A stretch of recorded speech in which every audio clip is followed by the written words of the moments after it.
Hello, CEO teachers, and welcome back to the show. If you're watching on YouTube, we are on the road again. If you're headed back to school this week, we wanted to send our best wishes, and we're starting a podcast series that starts right now, all about time management strategies for you and your teacher business on this back to school season time. I know it is so hectic. It's been a while since I've been in the classroom, but trying to juggle 40 hours a week plus building a business on the side, especially when it's something you love and enjoy, is hard work. So we are dedicating the next 4 weeks to helping you manage your time doing both. So stick around, you don't want to miss it.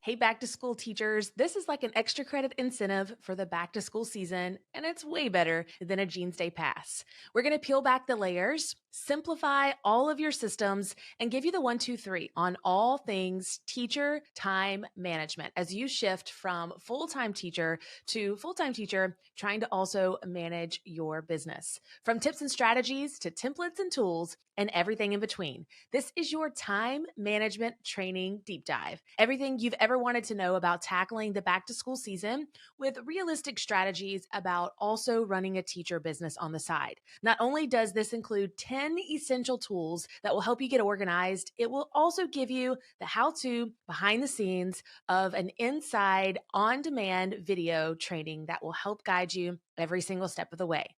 It is available right now, but only for a limited time. Go to caseymorris.com/BTS. That's caseymorris.com, just like back to school/BTS. You get to show up in your comfies and tackle the hardest part of starting and maintaining your teacher business in this busy back to school season. Stay awake long enough to make progress on your business. I'm here to help you every step of the way. It's time to stop putting your own dreams on the back burner and start putting you first. So grab the back to school time management training and toolkit before the pumpkin spice and teacher tired hits with full force. Again, go to caseymorris.com/BTS. 35% of business owners list time management as the most significant obstacle when it comes to their productivity.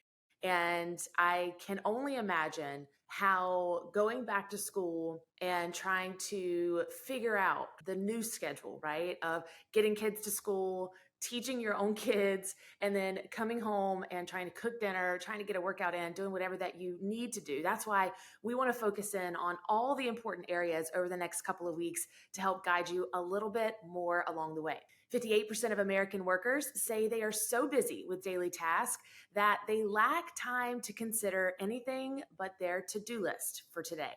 Of people who report using a time management strategy, 38% use a to-do list, 23% use a calendar, 14% do whatever they think is the most important at the time, 13% use email, and 5% use time blocking. I think I use a little bit of everything. I love a to-do list more than anything, but I got to have a calendar to keep me occupied and to keep me situated. And then I also choose from the to-do list what's the most important thing of the day. But having a clear plan and staying on top of deadlines can help you avoid last minute rushes, and it's going to help you feel more in control of your workload when it comes to uploading products online for your business. I want you to remember, you got to set goals that are achievable, but also measurable for your business task too. In the back to school season, remove non-essential tasks and activities. I want you to set a time limit and complete those tasks.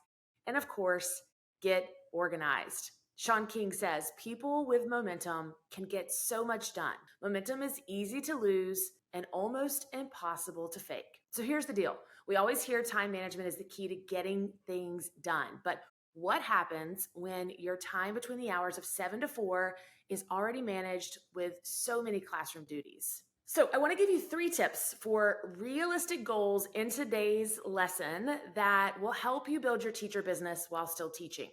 We are choosing one from each category of things that are important in your life, and then we are working at it until it becomes a habit. Then we'll add another layer, or maybe not if you can't handle it, perhaps, because this season is one that may only allow you to have one goal, and that's okay, especially if it's okay for the foreseeable future. The focus here is to make it actionable, but also measurable. Give yourself some grace, friends, and let's just keep going. So if I'm going to give you the three categories, they are habits, sales building for your business, and marketing. So whichever one of these is the most important to you right now, I want you to go all in. If I'm being honest, I think this week needs to be focused in on building really strong habits for back to school. My kids start back next week, and I am living for a routine to get back on habits. Through the hardest days of my life, I realized that I fell back to these habits. The things I did every single day kept me going because it was just what I did. And those things include things like exercise, eating right, reading, and I believe audiobooks count too. Maybe you listen during a drive, maybe you listen while you're exercising, or maybe you listen while you're folding the laundry or putting away the dishes. I like to listen when I put my makeup on in the mornings, and then I also listen when I get in my car. The next part of your habits is your hydration. Yes, ultimately, you should be doing all of these things: exercising, eating right, reading, hydrating. But the truth is that sometimes we don't get it all right, and that's okay.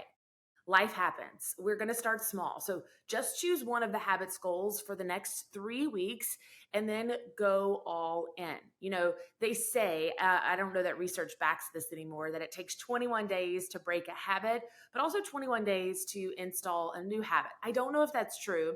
I know that when I did 75 hard, all of the habits that I had started through those 75 days, they stuck for a while. I'm way off the train right now, like way off the train. But my plan is next week to get back on it. So maybe 75 days is a more realistic goal, because then it just becomes something that you do. I remember my nutrition coach told me that whenever I was struggling to manage it all, count macros and work out. And she said, Casey, eventually it'll just be something that. So maybe you start with exercise. You get up 30 minutes earlier and add some yoga. I'm preaching to the choir here because I need to do this to your morning. Or maybe you'll make a plan to go walk the track during your planning period, or take your running shoes and get a quick run in before you head home every day. I used to also work out in my gym about 10 years ago at my house. Not a gym, it was a garage that had some jump ropes and stuff. But when I got home from school, that was the first thing that I did after I fixed my kids a snack. Then, after you feel like, okay, I got this, I'm exercising 4 or 5 days a week, or I'm hydrating really well, or I'm really good at listening to audiobooks, then and only then should you add another habit. The problem is that we try to fix it all. We try to fix it all right then, right there: eating good, exercising, hydrating, listening to books. We want to be our hashtag best self. But the reality of everything is that it's really difficult to start a new habit in general. It's nearly impossible to add a whole lot of new habits all at once. So here's some things you can do right to help you along the way. Maybe it's meal prepping. Maybe it's writing down what you'll have each day, and then plan your shopping trips on the weekend or after or before work to simplify your life. I live for Instacart on Sundays. I try to buy all my groceries then. I get them delivered to my house. So that way I save time instead of going to the grocery store, and I have everything that I need for the week right there. Whatever this looks like to you, go all in and create the habit before you choose the next one. All right, I said our three main categories were habits, sales, and marketing. Let's move into the sales goals right now. When building your business in the beginning and even in the middle and after you have been at it for a while, it is so important to prioritize what you'll do in order to grow your business. So those things can be broken down into categories like product creation, maybe finding a community that supports you, and working hours. When it comes to product creation, we live and die by our systems. Find a system that works and can help you almost franchise the model out by creating new products day after day. Something like one day, spend time on market research, 3 to 5-ish days, create the product itself. One day, create an extra piece that you need to upload into the product. One day, upload the product with all of its pieces. My grave mistake in the beginning of my journey was that I tried to do all of these things in one single day, and haste makes waste. I would oftentimes have a lot of errors that I had to go back and fix. One day, schedule everything on social media. And one day, create a long form piece of content surrounding it that'll help even more teachers. Things like blog posts, a YouTube video, or a podcast episode. That way, this product can live and breathe for years to come. So that's about 10 days from start to finish. Spread that over a few weeks and make it more manageable, but set a deadline that each month you can have one new product to upload. The next thing I mentioned was find a community. I love masterminds. I'm in one myself, and finding a mastermind full of like minded business owners has helped me get very clear on my vision of where I want to go. You can attend online coaching calls with them, and you can also do some meetups in person. You could share ideas, wins, challenges that will help you grow, and they really help you feel not so isolated on this online journey. Find a community that supports you in building a business. It helps ignite and clarify your goals and dreams and challenges you to really show up for yourself again and again. I love the idea of being the dumbest person in the room. I can currently say that the mastermind I am a part of, I am 100% the dumbest person in the room. And I love it. I live for it because it really helps me. It challenges me to be better. And I'm even afraid to speak, which I know is hard to believe, but it's really unique. So find a mastermind of people that maybe are at your same level, but also people that are above you and where you want to be so that they can challenge you to be better. The next category when it comes to sales is your working hours. Creating a schedule is so important. Set boundaries around your school contract hours and remember to keep work at work. Don't bring it home to your family because that just causes unnecessary stress. Get as much done during your contracted day as possible and then leave the rest for tomorrow. I'm giving you permission to take care of your own health and wellness. The teacher shortage is not your sole responsibility to fix. Take your mental health days whenever you need them. And then finally, in our last category today of time management tips for teachers to help you beat the back to school overwhelm is your marketing goal. I want you to choose one and then add another as you can. People need to know what you have before they can learn to trust you and ultimately buy from you. So, how are you creating awareness? Is it through social media? Is it your website, your landing page? Is it long form content like a blog post, a podcast, or a YouTube? Is it evergreen content, things that utilize Pinterest? Create non essential, niche specific content that can live year round in the online space and that leads back to your main thing. We do have a brand new CEO Teacher goal setting worksheet and editable goal tracker for your back to school season. It's all available in your back to school kit.